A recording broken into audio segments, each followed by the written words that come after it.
Hello. मैं विशाल यादव आप लोगों का the eagle defence and competitive classes में स्वागत करता हूं और आशा करता हूं कि आप जहां कहीं भी होंगे अच्छे होंगे, मस्त होंगे, ज़बरदस्त होंगे। तो चलिए आज मैं आप लोगों के लिए आया हूं 2016 का पर्यावरण के 30 प्रश्न, उनका एक टेस्ट है।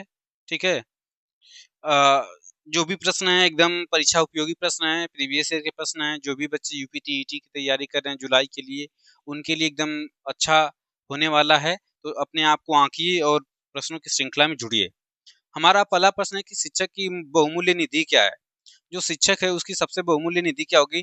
तो ऑप्शन ए दिया है सेवा, ऑप्शन बी दिया है वेतन, ऑप्शन सी दिया है गर्व, ऑप्शन डी है छात्रों का विश्वास।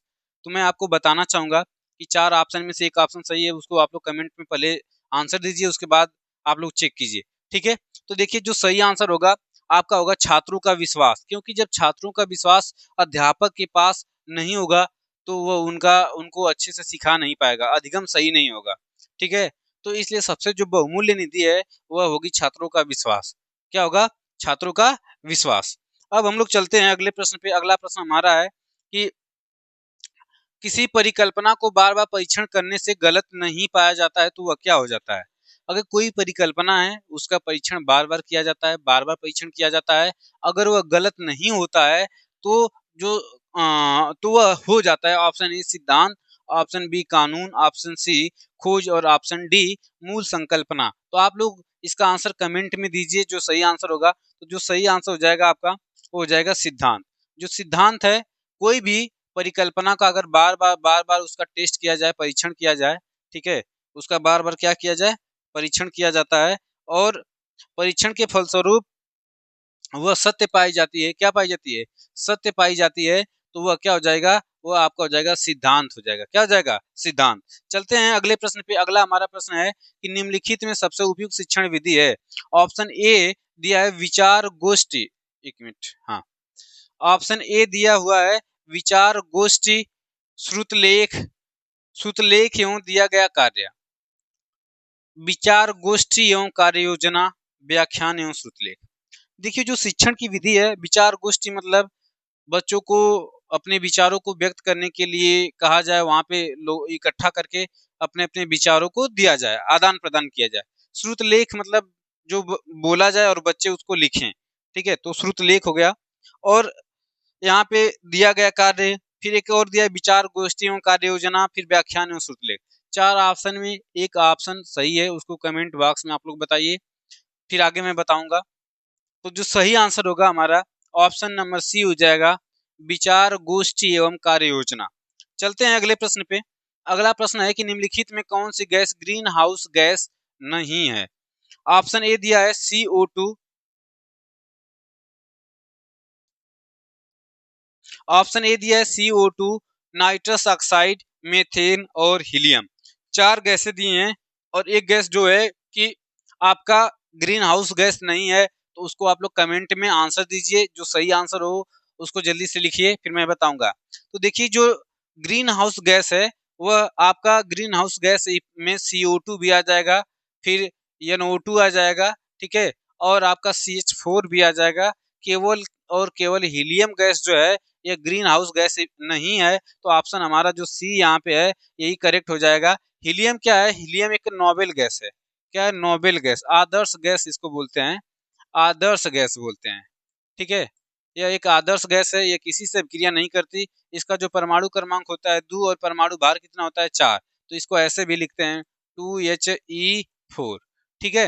अगर यही हीलियम जब आता है आपका हीलियम के ऊपर He, यहाँ पे 2 प्लस हो जाता है हीलियम, तो यह हमारा क्या कहलाता है? अल्फा कण कहलाता है। क्या कहलाएगा? अल्फा कण कहलाता है। ठीक है, क्या कहलाएगा? अल्फा कण कहलाएगा। ठीक है। चलते हैं अगले प्रश्न पे। अगला प्रश्न हमारा क्या होगा कि ध्वनि प्रदूषण का मापन किस इकाई से किया जाता है। ऑप्शन ए दिया हुआ है joule, option B decibel, option C newton, option D nano इकाई। ठीक है। तो जो ध्वनि है, ध्वनि के प्रदूषण का मापन, तो इसमें से जो करेक्ट आंसर है उसको आप लोग कमेंट में आंसर दीजिए, फिर हम इस पे डिस्कस करते हैं। ठीक है। तो जो सही आंसर हो जाएगा आपका आपका सही आंसर हो जाएगा ध्वनि का, तो ऑप्शन बी डेसिबल हो जाएगा। क्या हो जाएगा? डेसिबल। जो जूल होती है, जूल ठीक है। जूल क्या होता है? कैलोरी, और जूल ये ऊर्जा का मात्रक होता है। इसका मात्रक होता है ऊर्जा का, और न्यूटन बल का मात्रक होता है।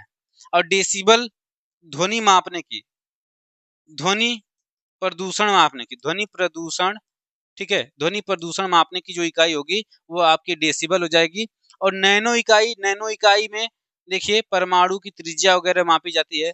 परमाणु त्रिज्या, जब छोटी से छोटी दूरी को मापा जाता है तो उसको नैनो इकाई में मापा जाता है।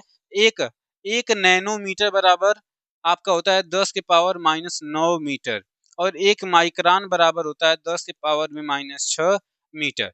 ठीक है, तो इन चीजों पे हम लोग ध्यान देंगे। चलिए चलते हैं अगले प्रश्न पे। अगला प्रश्न हमारा क्या है कि निम्न में से किस स्थलाकृति का हिमानी द्वारा, स्थलाकृति का निर्माण हिमानी द्वारा हुआ है? ऑप्शन ए है लैपीज, ऑप्शन बी दिया हुआ है यू आकार की घाटी, ऑप्शन सी वी आकार की घाटी, और ऑप्शन डी जलप्रपात। तो जो हिमानी द्वारा निर्मित होती है वह होती है यू आकार की घाटी। किस आकार की घाटी? यू आकार की घाटी। चलते हैं अगले प्रश्न पे। अगला प्रश्न हमारा है कि निम्नलिखित नदियों में कौन सी नदी बंगाल की खाड़ी में गिरती है? निम्नलिखित नदियों में कौन सी नदी बंगाल की खाड़ी में गिरती है? ऑप्शन ए दिया है ताप्ती नदी, ऑप्शन बी दिया हुआ है सुवर्ण रेखा नदी, और ऑप्शन सी दिया है नर्मदा, ऑप्शन डी है सिंधु नदी। तो हम लोग देखेंगे कि इनमें से कौन सी नदियां बंगाल की खाड़ी में गिरती हैं, कौन सी अरब सागर में गिरती हैं। तो बंगाल की खाड़ी में कौन सी नदी गिरती है? करेक्ट आंसर आप लोग बताइए। तो जो सही आंसर होगा, सही आंसर हो जाएगा आपका स्वर्ण रेखा नदी। कौन सी नदी? स्वर्ण रेखा नदी। स्वर्ण रेखा नदी क्या है? जैसे जब भारत का नक्शा आप लोग देखेंगे, ऐसे भारत है, तो स्वर्ण रेखा नदी इधर से निकल के झारखंड से होते हुए, कहां से? झारखंड, यहाँ पे झारखंड होगा, झारखंड से होते हुए बंगाल की खाड़ी में गिरती है। बंगाल की खाड़ी में गिरती है, ठीक है, बंगाल की खाड़ी है इधर, और इधर अरब सागर है। कौन सा है? अरब सागर, अरब सागर। और अरब सागर में नर्मदा जाती है, ताप्ती जाती है, और एक है यहाँ से पाकिस्तान से होते हुए सिंधु नदी, जो कि अरब सागर में जाके गिरती है। ठीक है, यहाँ पे अरब अरब सागर, अरे सॉरी, सिंधु नदी है। कौन सी नदी है? सिंधु नदी। यहाँ पे सिंधु नदी हो जाएगी, और यहाँ पे आपकी नर्मदा नदी है, और तापी नदी है।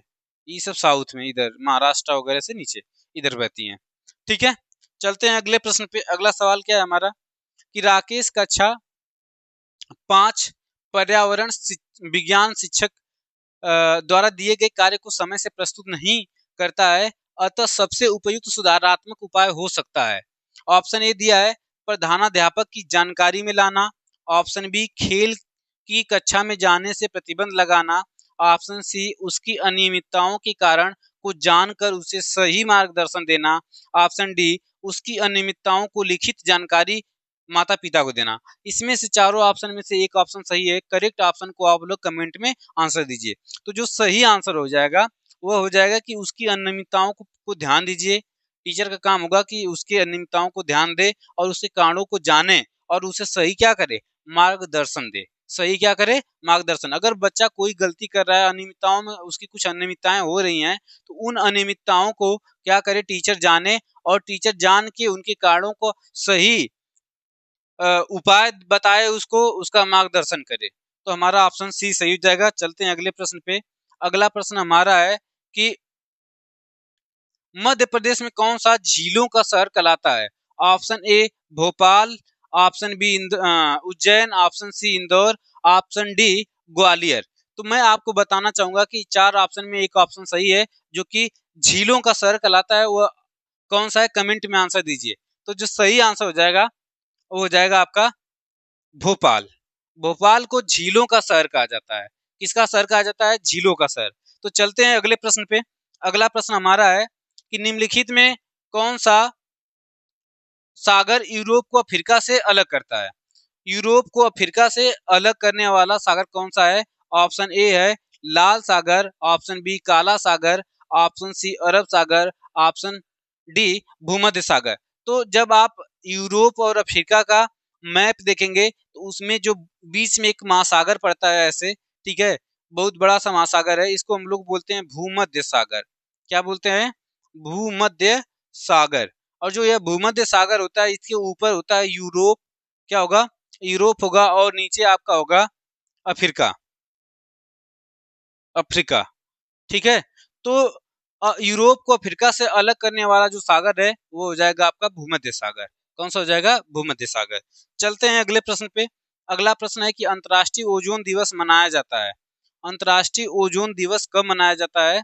ऑप्शन ए दिया हुआ है 16 सितंबर, ऑप्शन बी 7 दिसंबर, ऑप्शन सी 30 मार्च, ऑप्शन डी 22 अप्रैल। तो बताना है आप लोगों की ओजोन दिवस कब मनाया जाता है। तो जो ओजोन दिवस मनाया जाता है वह आपका 16 सितंबर को मनाया जाता है। कब मनाया जाता है? 16 सितंबर को मनाया जाता है, क्योंकि ये पर्यावरण में एक अहम बैठक हुई थी 16 दिसंबर को, इसलिए इसको 16 दिसंबर को ओजोन दिवस के रूप में मनाया जाता है। और कभी-कभी एक प्रश्न और पूछता है कि सबसे पहले ओजोन परत में छिद्र किस गोलार्ध में देखने को मिला था। तो पृथ्वी जो हमारी ऐसे है, हम लोग हैं उत्तरी गोलार्ध में, और यहाँ पे निचली गोलार्ध, जिसको दक्षिणी गोलार्ध बोलते हैं। तो दक्षिणी गोलार्ध में ओजोन परत में सबसे पहले छिद्र देखने को मिला था। अब ओजोन परत क्या होती है? तो ओजोन परत ऑक्सीजन की एक O3 की परत होती है, जो कि सूर्य के आने वाली अल्ट्रावायलेट किरणों को रोकती है, सोखती है। और अल्ट्रावायलेट किरणें 3 प्रकार की होती हैं, ए, बी और सी। ये दोनों काफी खतरनाक होती हैं, और जो सी है यह हमारे अ, लिए कैंसर, हमारे त्वचा कैंसर के लिए रिस्पॉन्सिबल होती है। तो ओजोन जो दिवस मनाया जाता है वो आपका 16 सितंबर को मनाया जाता है। कब मनाया जाएगा? 16 सितंबर को मनाया जाएगा। चलते हैं अगले प्रश्न पे। किसी खाद्य श्रृंखला में शाकाहारी होते हैं। किसी खाद्य श्रृंखला में शाकाहारी होंगे। ऑप्शन ए प्राथमिक उत्पादक, ऑप्शन बी प्राथमिक उपभोक्ता, ऑप्शन सी द्वितीयक उपभोक्ता, ऑप्शन डी अपघटनकर्ता। तो खाद्य श्रृंखला में जो शाकाहारी होते हैं, सबसे पहले जानिए उत्पादक क्या होते हैं। उत्पादक, तो खाद्य श्रृंखला में जो उत्पादक होंगे, उत्पादक के बाद आएंगे प्राथमिक उपभोक्ता। प्राथमिक उपभोक्ता, प्राथमिक उपभोक्ता, ठीक है, उपभोक्ता। तो जो उत्पादक होंगे, तो ये हरे पेड़ पौधे जो होते हैं, पेड़ पौधे उत्पादक होते हैं। पेड़ पौधे, पेड़ पौधे उत्पादक होते हैं। तो जो हरे पेड़ पौधे होंगे ये आपके उत्पादक कहलाएंगे, और इनको जो खाने वाले होंगे वो प्राथमिक उपभोक्ता कहलाते हैं। क्या कहलाएंगे? प्राथमिक उपभोक्ता कहलाएंगे। तो पेड़ पौधों को खाने वाला क्या कहलाता है? शाकाहारी। क्या कहलाएगा? शाकाहारी। तो जितने भी शाकाहारी होंगे वह आपके प्राथमिक उपभोक्ता होते हैं। क्या होते हैं? प्राथमिक उत्पादक होते हैं, सॉरी, प्राथमिक उत्पादक होते हैं। ठीक है। इसके बाद आएगा, एक मिनट, उत्पादक उपभोक्ता, सॉरी, प्राथमिक उपभोक्ता कहलाएंगे। ऑप्शन क्या हो जाएगा? B. B is the correct answer. ठीक है। चलते हैं अगले प्रश्न पे। परिस्थितिक तंत्र के तत्वों के चक्रण को क्या कहते हैं? ऑप्शन ए दिया है रासायनिक चक्र, ऑप्शन ए रासायनिक चक्र, ऑप्शन बी जैव भू रासायनिक चक्र, ऑप्शन सी भूगर्भीय चक्र, ऑप्शन डी भू रासायनिक चक्र। तो तत्वों के चक्रण को क्या कहा जाएगा? इसको कमेंट में आप लोग आंसर दीजिए। तो जो सही आंसर हो जाएगा वह आपका जो होगा रासायनिक चक्र कहलाएगा।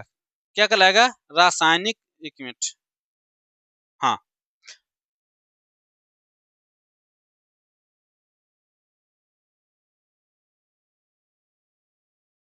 एक मिनट, आपका जैव भू रासायनिक चक्र कहलाएगा। क्या कहलाएगा? जैव भू रासायनिक चक्र। चलते हैं अगले प्रश्न पे। अगला प्रश्न है कि निम्नलिखित में ईंधनों में कौन सा न्यूनतम पर्यावरणीय प्रदूषण, मतलब न्यूनतम पर्यावरण प्रदूषण करता है? तो जो न्यूनतम पर्यावरण प्रदूषण करने वाला है, चार में से एक सही है। ऑप्शन ए दिया है डीजल, ऑप्शन बी दिया है पेट्रोल, ऑप्शन सी दिया है हाइड्रोजन, और ऑप्शन डी दिया है कोयला। तो आप लोग कमेंट में, इतना आसान प्रश्न है, आप लोगों को बताना है कि कौन सा है जो न्यूनतम पर्यावरणीय प्रदूषण उत्पन्न करता है। तो देखिए, जो न्यूनतम पर्यावरण प्रदूषण उत्पन्न करता है वह आपका है हाइड्रोजन। क्या है? हाइड्रोजन। ठीक है। जो हाइड्रोजन होगा ये सबसे न्यूनतम पर्यावरण प्रदूषण करता है, सबसे न्यूनतम। डीजल है, इससे भी पर्यावरण प्रदूषण होगा, पेट्रोल से भी होगा। अगर चारों पूछे सबसे ज्यादा तो कोयला से होता है, मगर सबसे कम किससे होगा? हाइड्रोजन से होगा। किससे होगा? हाइड्रोजन से। चलते हैं अगले प्रश्न पे। संकटग्रस्त जंतु दैत्याकार पांडा पाया जाता है ऑप्शन ए ऑस्ट्रेलिया में, ऑप्शन बी भारत में, और ऑप्शन सी दिया है चीन में, और ऑप्शन डी दिया है ब्राजील में। तो दैत्याकार पांडा जो है वह आपका पाया जाता है कहाँ पे? चीन में पाया जाता है। कहाँ पे पाया जाता है? चीन में पाया जाता है। चलते हैं अगले प्रश्न पे। निम्नलिखित में किस गैस के कारण भोपाल गैस त्रासदी हुई थी? ठीक है, तो चार ऑप्शन दिया हुआ है। क्लोरोफ्लोरोकार्बन जो कि आपका पहला ऑप्शन है, दूसरा है कार्बन डाइऑक्साइड, तीसरा नाइट्रस ऑक्साइड, और चौथा है मिथाइल आइसोसाइनेट। जो भोपाल है मध्य प्रदेश में जो है, मध्य प्रदेश का एक शहर है, ठीक है, मध्य प्रदेश की राजधानी भोपाल है। और भोपाल में एक गैस त्रासदी हुई और उस गैस का नाम है methyl isocyanate. Methyl isocyanate, isocyanate. इस गैस त्रासदी में लगभग 15,000 से ज्यादा लोग मारे गए थे और बहुत से लोग अपंग हो गए थे। ठीक है, तो यह बहुत बड़ी गैस त्रासदी थी। यह एक विदेशी कंपनी थी, इसको पूर्ण रूप से बंद कर दिया गया। और यह जो कंपनी थी, यहाँ पे मिथाइल आइसोसाइनेट एक जहरीली गैस है जिसके कारण इसका रिसाव हुआ और 15,000 से अधिक लोग मारे गए थे। और उसके चारों ओर उस कंपनी के जो एरिया था, रेंज था, उस रेंज में जो लोग सोए थे सोए ही रह गए, फिर जगह नहीं, वो मर गई, वह सोए सोए ही मर गए। और बहुत लोग जहाँ पे गैस से थोड़ी मोड़ी प्रभाव दिखा पाई, वहां के लोग अपंग हो गए। तो चलते हैं अगले प्रश्न पे। तुम्हारा यहाँ पे ऑप्शन हो जाएगा D is the correct answer, methyl isocyanate. चलते हैं अगले प्रश्न पे। किस देश में क्रिसमस का त्योहार मनाया जाता है? गर्मियों में मनाया जाता है। ऑप्शन ए दिया है Japan, option B Bharat, option C Australia, option D America. तो मैं बता दूं कि जैसे हम लोग ठंडी में क्या करते हैं कि ठंडी में जब मकर संक्रांति मनाते हैं तो उस समय का जो मौसम होता है, मकर संक्रांति जब हम लोग मनाते हैं, ठीक है, मकर संक्रांति, ठीक है, तो उस समय जो सूर्य होता है, ऑस्ट्रेलिया में गर्मी बढ़ना वहां से चालू हो जाती है। तो ऑस्ट्रेलिया में जब हम लोग के यहाँ ठंडी होती है, ठीक है, उस समय ऑस्ट्रेलिया में गर्मी आना चालू हो जाती है, तो लोग वहां पे गर्मियों में क्रिसमस का त्योहार मनाते हैं। तो ऑप्शन सी क्या हो जाएगा हमारा? करेक्ट हो जाएगा। जब हमारे यहाँ भारत में जब ठंडी रहेगी, भारत में जब ठंडी रहती है, ठंड रहती है, तो ऑस्ट्रेलिया में क्या होती है? गर्मी रहती है। ऑस्ट्रेलिया में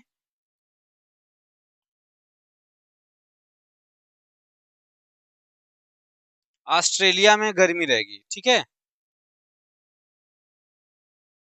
यहाँ पे क्या होगी? गर्मी रहेगी।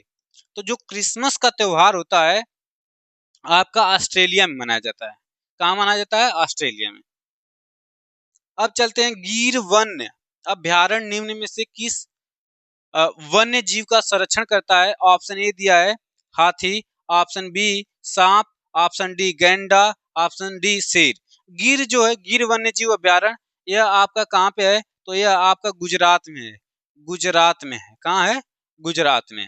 अब यह किसके लिए जाना जाता है? तो यह एशियाई शेरों के लिए जाना जाता है। एशियाई शेरों के लिए जाना जाता है, जहां पे शेर नेचुरली रूप से रहते हैं। ठीक है, तो ऑप्शन डी हो जाएगा हमारा कौन सा? शेर। तो गिर वन्य जीव अभ्यारण्य शेर के लिए जाना जाता है। चलते हैं अगले प्रश्न पे। निम्नलिखित में कौन सी प्राकृतिक वनस्पति मरुस्थलीय प्रदेशों में पाई जाती है? अब ऑप्शन ए दिया है महोगनी, ऑप्शन बी दिया है कैक्टस, ऑप्शन सी दिया है फर, ऑप्शन डी दिया है चंदन। तो जो मैं बताना चाहूंगा कि जो मरुस्थलीय होते हैं, मरुस्थलीय प्रदेश में पाई जाने वाली जो वनस्पति होगी वह कैक्टस होती है। कैक्टस। तो option B is the correct answer. चलते हैं अगले प्रश्न पे। ग्रीन मफलर क्या होता है? सबसे पहली चीज, ग्रीन मफलर यह संबंधित है मृदा प्रदूषण से। किससे? ठीक है, यह यह संबंधित है मृदा प्रदूषण से, वायु प्रदूषण से, ध्वनि प्रदूषण से और जल प्रदूषण से। तो कह रहे हैं कि जो मृदा प्रदूषण से है, ध्वनि प्रदूषण से है, वायु प्रदूषण से है, किससे प्रदूषण से, किससे मतलब संबंधित है, जल प्रदूषण से है या वायु प्रदूषण, किससे है? तो जो करेक्ट आंसर हो जाएगा हमारा, जो ग्रीन मफलर होता है, ग्रीन मफलर, यह आपका वायु प्रदूषण से है। किससे है? वायु प्रदूषण से। एक मिनट, एक मिनट।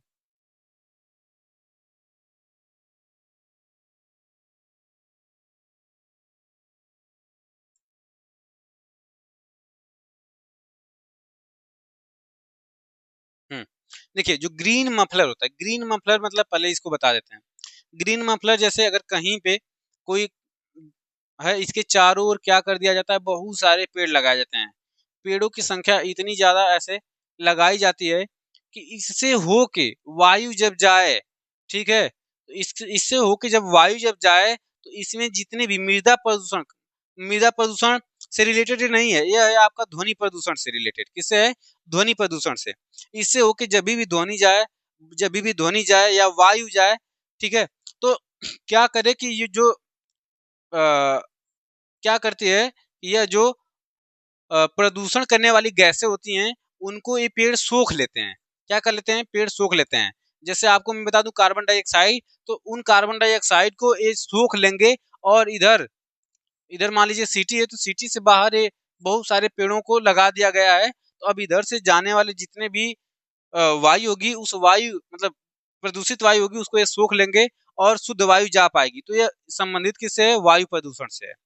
चलते हैं अगले प्रश्न पे। भूपरिस्थितिकी तंत्र में ऊर्जा का महत्वपूर्ण स्रोत है। ऑप्शन ए दिया है सूर्य, ऑप्शन बी पृथ्वी, ऑप्शन सी चंद्रमा, ऑप्शन डी शुक्र। तो भूपरिस्थितिकी तंत्र में अगर मैं बताऊं, ऊर्जा का जो सबसे महत्वपूर्ण स्रोत है वह सूर्य है, क्योंकि सूर्य से सूर्य से सारे पेड़ पौधे अपना भोजन प्राप्त करते हैं, और इन पेड़ पौधों से कीड़े मकोड़े, कीट कीट पतंग और मनुष्य मनुष्य भी, जो भी जानवर होंगे, इन पेड़ पौधों से अपना भोजन प्राप्त करते हैं। फिर इन जो मांसाहारी होंगे, इन शाकाहारियों से अपना भोजन प्राप्त करेंगे। तो कहीं न कहीं नहीं, मतलब भूपरिस्थितिकी तंत्र में अगर ऊर्जा का कोई एकदम इम्पोर्टेंट स्रोत है, तो वह होगा आपका सूर्य होगा। क्या होगा? सूर्य। चलते हैं अगले प्रश्न पे। टाइटन किस ग्रह का प्राकृतिक उपग्रह है? ऑप्शन ए दिया है वरुण का, ऑप्शन बी दिया है बुध का, ऑप्शन सी दिया है शनि का, ऑप्शन डी दिया है शुक्र का। टाइटन जो है यह एक उपग्रह है, यह उपग्रह शनि का होता है। किसका होगा? शनि का। तो शनि का जो एक महत्वपूर्ण उपग्रह है उसका नाम है टाइटन। निम्नलिखित में कौन सी बायोडीजल की फसल है? अब यह प्रश्न बहुत अच्छा प्रश्न है। देखिए ऑप्शन ए दिया है कपास, ऑप्शन बी दिया है जट्रोफा, ऑप्शन सी गन्ना, ऑप्शन डी आलू। इसमें जो जट्रोफा होता है, जट्रोफा जट्रोफा इसका 20 से 25% तेल निकलता है, ठीक है, 20 से 25% से तेल निकलता है, ऑयल मिलता है, और उस ऑयल से आपका कार वगैरह भी चल सकती है, कार वगैरह डीजल की तरह कार्य करता है। तो इसीलिए जट्रोफा को बायोडीजल कहा जाता है। क्या कहा जाता है? बायोडीजल की फसल। चलते हैं अगले प्रश्न पे। पर्यावरण संरक्षण अधिनियम किस वर्ष पारित हुआ? तो जो पर्यावरण संरक्षण अधिनियम था वह 1972 में आया। कब आया? 1972 में आता है, और 1982 में पारित होता है। कब पारित होगा? 1982 में। चलते हैं अगले प्रश्न पे। भूमंडलीय तापन का कारण है। ऑप्शन ए, भूमंडलीय तापन का मतलब होता है ग्लोबल वार्मिंग।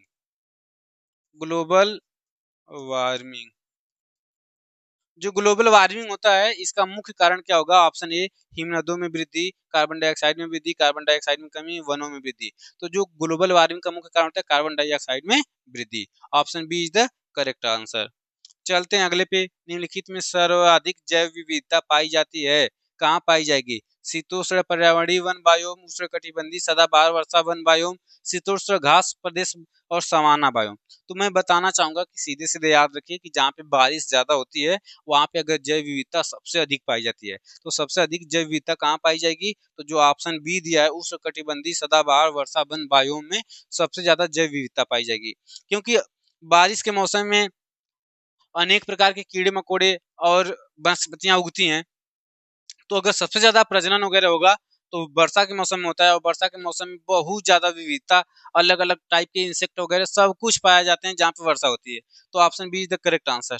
ठीक है, चलते हैं निम्नलिखित में किस मृदा का निर्माण लावा के द्वारा हुआ है। तो ऑप्शन ए दिया है लाल मिट्टी का, ऑप्शन बी काली मिट्टी, ऑप्शन सी जलोढ़ मिट्टी, ऑप्शन डी लेटराइट मिट्टी। तो जो लावा से निर्माण वाली मृदा होगी वह मृदा काली मिट्टी होती है, क्योंकि लावा जब निकलता है एकदम पिघली हुई मिट्टी होती है काली मिट्टी, बाद में ठंडा होगा तो वह काली मिट्टी का निर्माण करता है। चलते हैं अगले प्रश्न पे। अगला प्रश्न हमारा है कि वायुमंडल में कौन सी परत प्रकाश की पराबैंगनी किरणों को पृथ्वी की सतह पर आने से रोकती है। तो अब देखिए, मैं बताया था कि अल्ट्रावायलेट किरणें होती हैं, और ये अल्ट्रावायलेट किरणें, इनका ओजोन गैस होती है, ओजोन परत होती है, यह सोख लेती है। तो यह ओजोन परत किस मंडल में आएगी? तो ओजोन वायुमंडल की कौन सी परत प्रकाश की पराबैंगनी किरणों को पृथ्वी की सतह पर आने से रोकती है? तो वह हो जाएगी आपकी समताप मंडल। कौन सा मंडल हो जाएगा? समताप मंडल। ठीक है, समताप मंडल में यह इनको क्या कर लेती है? रोक लेती है। चलते हैं अगले प्रश्न पे। गंगा एक्शन प्लान को लाने का उद्देश्य क्या था? किस चीज में सुधार करने का था? ऑप्शन ए जल की गुणवत्ता में, ऑप्शन बी जल के वेग में, ऑप्शन सी जल की प्रचुरता में, ऑप्शन डी जल का तापमान में। तो गंगा एक्शन प्लान का था कि जल की गुणवत्ता में सुधार करने के लिए, तो option A is the correct answer हो जाएगा। और अगला प्रश्न